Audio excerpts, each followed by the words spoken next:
Good morning, team. It is Tuesday, February 7th. I'm Amy Corr, and I'm here with good old Kevin Van Eck.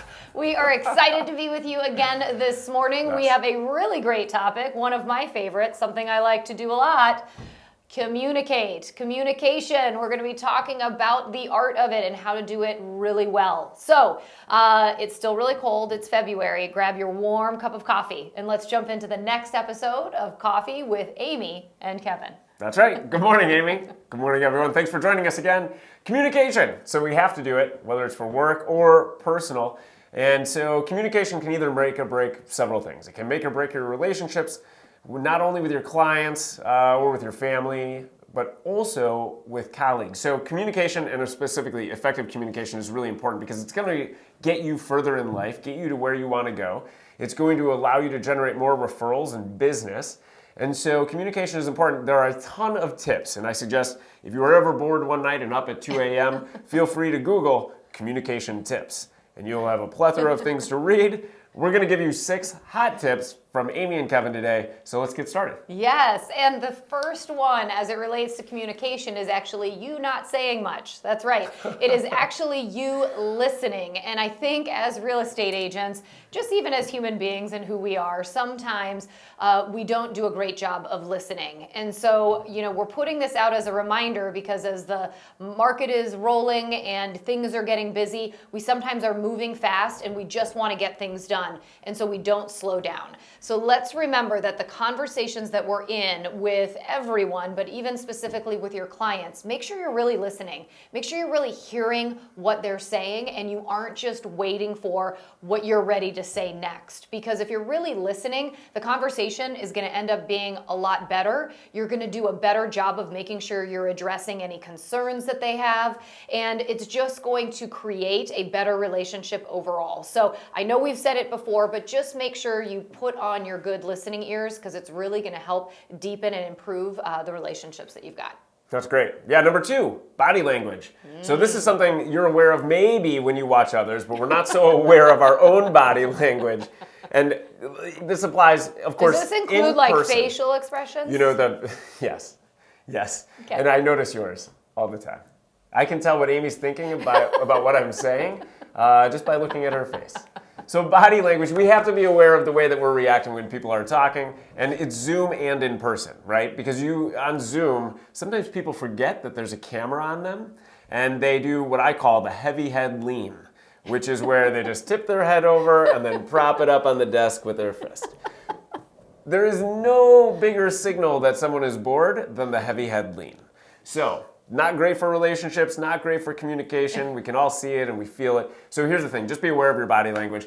Keep an open posture. Don't cross your arms and sit back. Keep an open posture because that's going to signal to the other person that you're open to listening, like Amy said, open to listening to what they have to say. Okay, so right now, I'm changing. No crossing your arms. No heavy head lean. Straight up, here I go.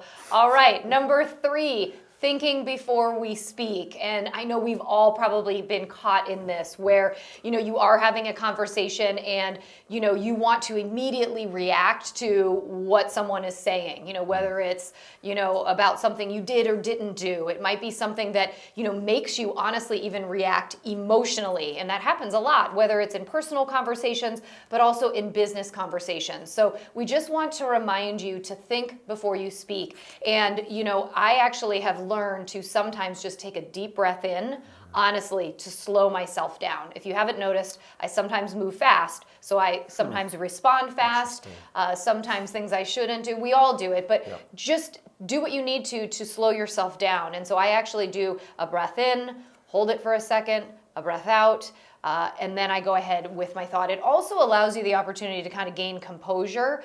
And just when you are responding, I can guarantee you it'll be a much more thoughtful, kinder response. And, one other thing that I do or I've suggested for people is thinking before you speak. Sometimes you get caught off guard when somebody asks you a question and you aren't really prepared. You can also say, that's a great question. And I use that sort of just as a pausing so that I can sort of think or bring my thoughts together before I go ahead and respond, especially if I'm a little uncertain as to what I am going to say. So thinking before you speak, it's a great little tip. I know sometimes we forget it, but pause and then go ahead and say what you're going to.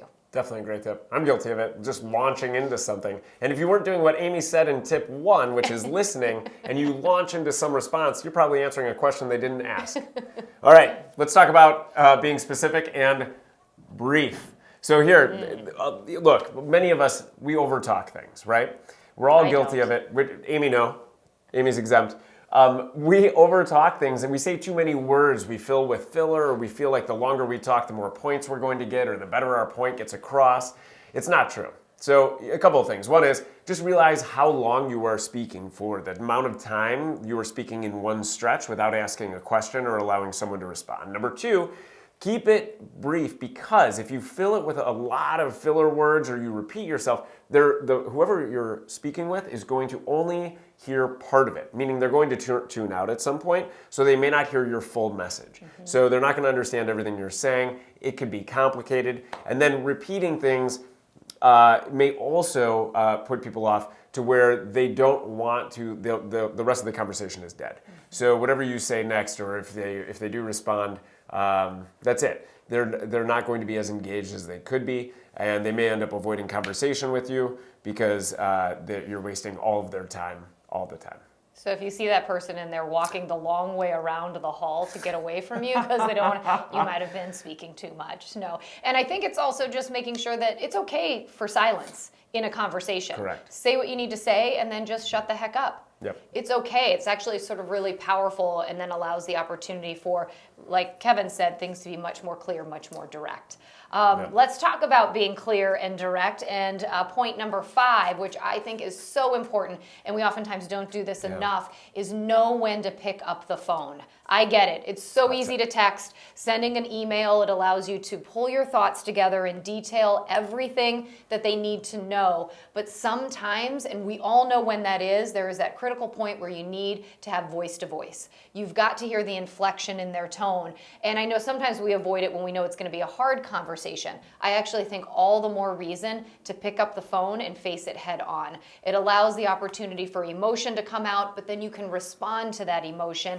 And you aren't going to be able to do those types of things through text or email. The other problem with text and email that we see so often is that your tone can be misinterpreted. So you might have had a really great text that had all smiley faces with its intention, and it felt like a frown to somebody who received it, right? So we could be doing huge communication misses if we're only using written communication. So make sure you know when to pick up the phone. It can truly be the difference of, making or breaking that relationship. And I know from experience, Amy's really good at that. If there's a certain number of emails or text that goes back and forth, or it feels like something's coming off track, Amy hops on the phone and that conversation to hash it out to make sure that the tone isn't being misinterpreted. Right, and then I'm very brief and get my point across. And then I listen.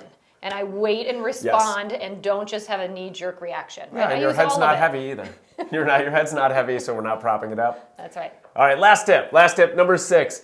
Here's one, which is you want to answer all future questions. So this is sort of like chess.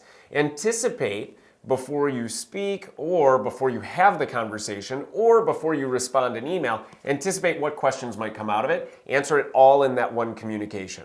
You're going to avoid back and forth over email, back and forth over text. Think about and reread what you've typed out to understand, am I clear? Am I answering all potential questions that they might ask? Because it will make your communication much more effective without having 7 more emails back and forth when they ask for clarification. So anticipate the questions that someone might ask based on your message and include that all in your delivery at one time. Yeah.